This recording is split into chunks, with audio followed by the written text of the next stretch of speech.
entering the system. Once the file existed, I had to do the next thing people are always told to do. Submit it, follow the process, and trust that the system will do what it is designed to do. That is the point where many personal struggles become institutional ones. Up until then, the fight had mostly been between me and what was happening in my own body, between me and the quiet accumulation of pain, dysfunction, limitation, and fear. But once I tried to move the case through official channels, the struggle changed shape. It became less about whether something was real and more about whether the system would recognize it correctly. That is a different kind of vulnerability. Because once a case enters a system, it is no longer held only by the person living it. It gets translated, categorized, rooted, named, coded, summarized, and placed into processes that often feel invisible from the outside. And if any one of those steps goes wrong, the person at the center of the case is the one who bears the consequences. I did what I thought I was supposed to do. I reached out. I asked questions. I tried to get clear instructions. I tried to understand how to submit information properly and how the issue should be reviewed. What I wanted was straightforward. I wanted the case to be looked at in the correct way, under the correct benefit structure, with the full medical context attached to it. What I encountered, instead, was one of the most discouraging parts of the entire experience. The process did not feel clear. It did not feel coordinated. It did not feel like one door opening into the next. It felt fragmented. It felt like one conversation did not necessarily connect to the last one. It felt like different people were answering different versions of the same question.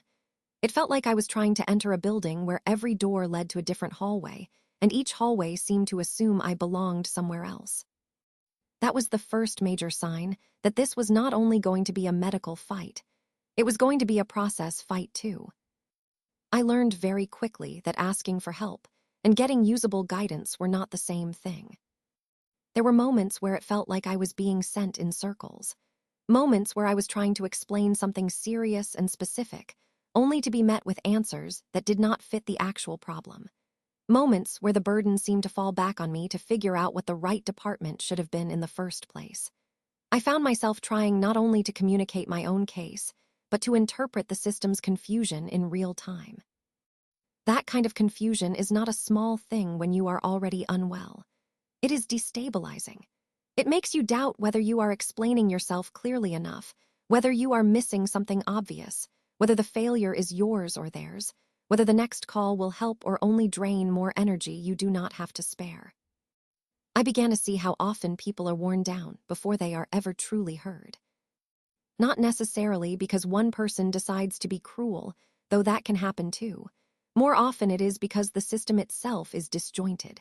One part handles access, another handles status, another handles formal review, another handles complaints, another handles the actual medical decision, and the person at the center is somehow expected to understand all of it without being given a map. What began as a request for care started turning into an education in process failure. I found myself learning the difference between a complaint and an appeal, between what a customer service problem was and what a medical necessity problem was, between what belonged in one channel and what belonged in another. I started realizing that if those lines were not kept clear, the story of my case could get blurred in dangerous ways. A real medical issue could start getting treated like a service complaint. A document could be received without being meaningfully tied to the right review. Something urgent could be downgraded in a way that changed the timeline while leaving the health stakes untouched. And all the while, I was still the one living with the actual condition underneath it. That is what is so hard to explain to people who have not gone through something similar. The process begins to feel almost surreal. You are on one track emotionally and physically because your body knows what is happening is real and immediate. But the system exists on another track entirely, where everything becomes notice language, file handling, intake status, classification, and internal review. Those two tracks do not move at the same speed, and the person caught between them is left trying to keep both realities in view. I was not just trying to move paperwork. I was trying to prevent the truth of my case from being diluted by bureaucracy. That required more vigilance than I had expected, I began paying attention not only to what was said, but to how it was said. Not only to what had been submitted, but to whether it was attached to the right thing. Not only to whether a case existed, but what kind of case it had become once it entered the system. I started noticing how much could hinge on wording, how much danger lived inside ambiguity, and how quickly an already difficult case could become harder if it was categorized incorrectly from the beginning. That was when a new kind of exhaustion set in. It was not only the exhaustion of being sick, it was the exhaustion of constantly monitoring a process that should have been much more transparent than it was. It was the exhaustion of trying to stay polite, clear, and thorough while dealing with the fact that none of this was theoretical to me.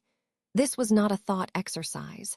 This was my health, my functioning, my daily life. And still, even as the process became more complicated, something in me also became more determined. Because once I saw how easily the system could misunderstand a case like mine, I stopped assuming that truth would naturally rise to the top on its own. I understood that if my case was going to survive the system intact, I would have to keep checking the seams. I would have to keep asking the clarifying questions. I would have to keep separating what belonged where. I would have to keep reminding the process what the case actually was. That realization changed me in a way I still feel. It made me see just how many people must be lost inside systems like this. How many people are not only dealing with illness or pain, but also dealing with processes that seem to ask for precision and endurance at the exact moment they have the least capacity for either. It made me see how easily complexity becomes a penalty. If your case is unusual, layered, or crosses boundaries, you may end up fighting not just for care, but for the right to have your situation understood in full. That was becoming my reality. The case had entered the system, but the system was not proving itself trustworthy just because it had accepted the paperwork. In some ways, that was the beginning of the real fight. Because now the question was no longer just whether I had enough evidence. It was whether the evidence, the story, and the process would stay connected long enough to lead to the right kind of review. And that was where the next chapter of the experience opened. Not just confusion, but escalation.